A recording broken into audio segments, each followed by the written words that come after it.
Today, I'm going to be talking about service, what qualifies as service, what we need to do to be there for other people, what we need to do to be there for ourselves, and the number one thing that we actually need to have in all scenarios in order to be the best version of ourselves in service. So stay tuned.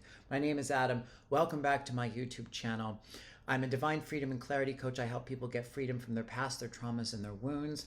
And I help them get clarity on their purpose, their vision, and how to live their best life. Now, before we get started, I just want to let you know I'm doing free breakthrough calls. There's a link pinned in the comment section below. These are really great 30-minute calls where we will go over your vision for your life, what's stopping you, and some steps you can take to really get into your power. Now, service to others. What qualifies as service? I want to talk about this a little bit. What do we need to do? Who do we need to be in order to really help other people? Now, there's some interesting things in this concept. When I was in rehab, which was about 17 years ago, I was in a rehab based around AA for 2 years, and I was going to AA meetings a little bit before then and throughout. And I thought AA was great. I mean, I thought there were so many wonderful things about it. But one of the things that I noticed that sort of stuck out to me was when you first get into AA, they sort of push you into being of service to others. And that's a big part of the program, and it's an amazing part of the program. But there were a lot of sort of people who were new in recovery who you could feel like they were trying to force themselves to help other people. And the main reason they were doing it was for themselves, because it got them out of their shit. And it's a good way to get out of your shit, because when you're thinking about somebody else, you can't really be thinking about yourself too much. But it was kind of contrived sometimes with the newer people. And it makes sense because it's like it's a new muscle. So anytime you're building a new muscle, you just kind of make yourself do it until it gets normalized. And I'm not saying there's anything wrong with this at all. But one of the things that I saw was that it could become kind of almost like a crutch. It was like some of them would lean on the service in order to make sure that they weren't going like mad in their own head. And I started thinking about what would happen if a lot of these people got locked, including myself, okay? A lot of these people got locked in a room for 2 weeks on their own and there was no one to be of service to. And I was like, well, they'd go fucking crazy. They'd go absolutely nuts because they wouldn't be able to handle it. And that really bothered me because I just saw how if you got, not that there's anything wrong about service, but if you got too dependent on it, it's almost like you could need it in order to feel better, and it could become almost like a drug in and of itself. And granted, service is a way better crutch to have than like shooting heroin or smoking crack.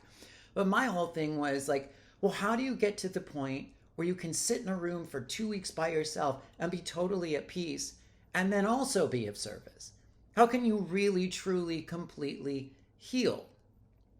And then I started wondering, well, what even is service? What qualifies as a service? Because in the rehab I was in, it was all about taking action to help others. And that's great. Service is an action. Love is an action. But when you get more into the energetics of how reality works and how spirituality truly works and how the universe works, it's like the action comes from the energy. So it was like, what is a service? Is it when you're physically helping somebody? Like if you're carrying them from point A to point B, is that a service? Like it's also a service when you help somebody emotionally. It also is a service when you help give people insights.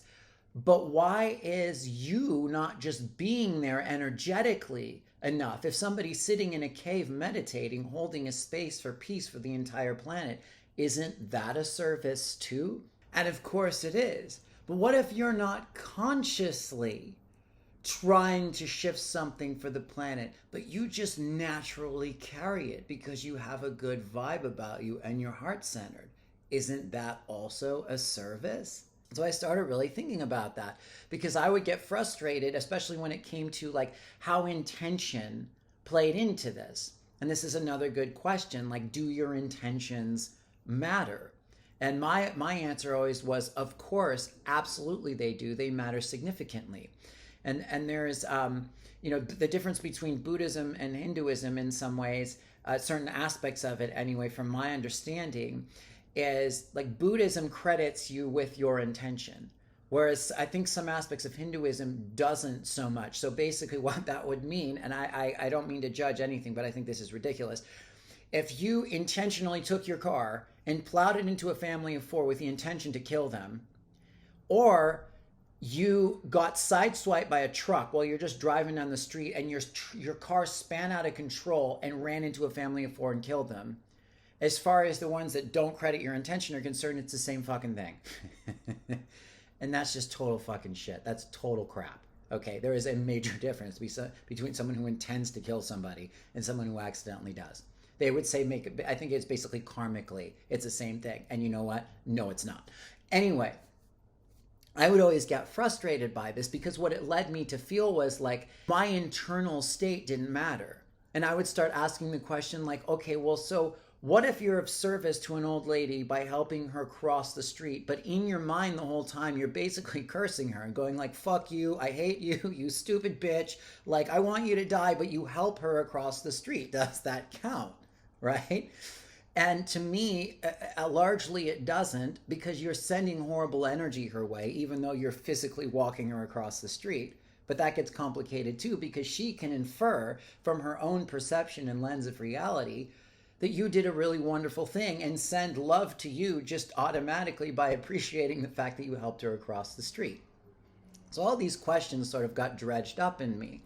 And the thing underneath all of it that bothered me the most was leaning on action and what you did in order to define whether or not you were worthy or not, whether or not you were deserving of love or not, and whether or not you were helping somebody else or not. This really, really bothered me because I intuitively, even though I hadn't put it together yet, understood how basically any action that you do can be reflecting back to you that you're not good enough and you need to prove that you are, even whether it's service, whether it's trying to accomplish a goal, whether it's trying to, make a lot of money or achieve power and status. It all can be coming from an internal place of kind of feeling or believing that you're broken. And I didn't like this because it's been my life lesson to understand that I'm worthy of love just as is.